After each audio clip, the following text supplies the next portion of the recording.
Assalamualaikum warahmatullahi wabarakatuh.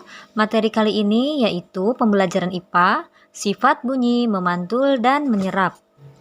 Bunyi atau suara yang berasal dari sumber bunyi dapat merambat melalui media udara. Apabila bunyi mengenai benda keras atau licin, maka akan dipantulkan oleh benda tersebut.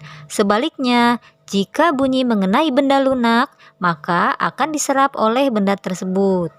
Contoh benda yang dapat memantulkan bunyi antara lain kaca, tembok, seng, dan logam.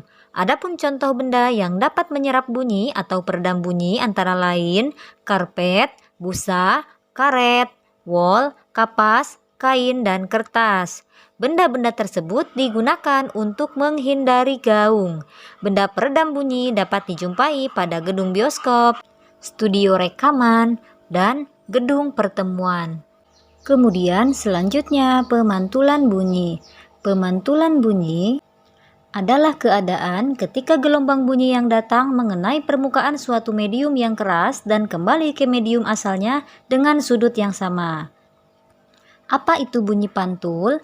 Bunyi pantul adalah bunyi yang dihasilkan akibat pemantulan gelombang bunyi berdasarkan efek yang ditimbulkannya. Misalnya, bola yang dilemparkan ke dinding akan mengalami pemantulan.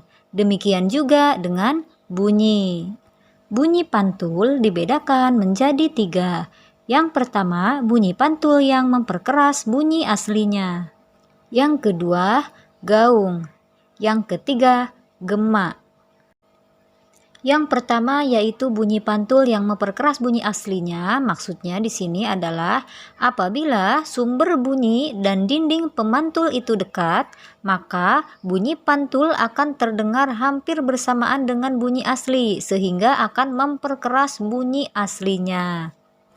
Misalnya, saat kita berbicara di ruangan kosong, maka bunyi yang dikeluarkan akan mengenai dinding-dinding kamar atau ruangan tersebut, sehingga bunyi itu dipantulkan dan bunyi terdengar sangat keras atau sangat kuat. Yang kedua yaitu gaung. Gaung adalah sebagian bunyi pantul yang terdengar bersama dengan bunyi asli, sehingga bunyi terdengar tidak jelas. Gaung ini terjadi dalam ruang tertutup seperti gedung bioskop atau studio musik. Gaung terdengar saat jarak antara sumber bunyi dan dinding pantul yang dekat, sehingga akan mengakibatkan bunyi pantul muncul bersamaan dengan bunyi asli yang belum selesai diucapkan. Misalnya, saat kita berbicara di depan mulut gelas, maka akan terjadi atau akan terdengar suara yang tidak jelas.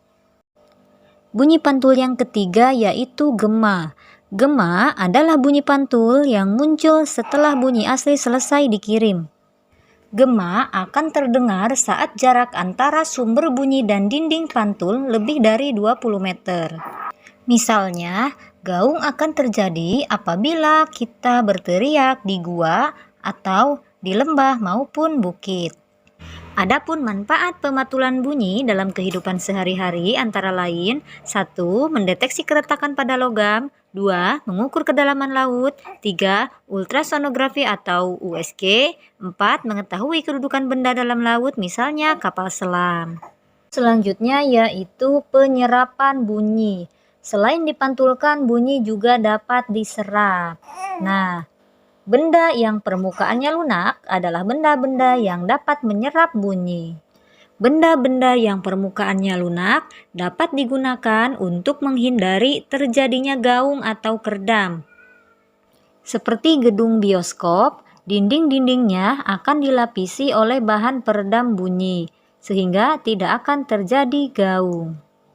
Dan bunyi dapat diserap oleh benda-benda atau dinding tersebut yang terbuat dari karet, kain, wol, busa, kertas, maupun spons.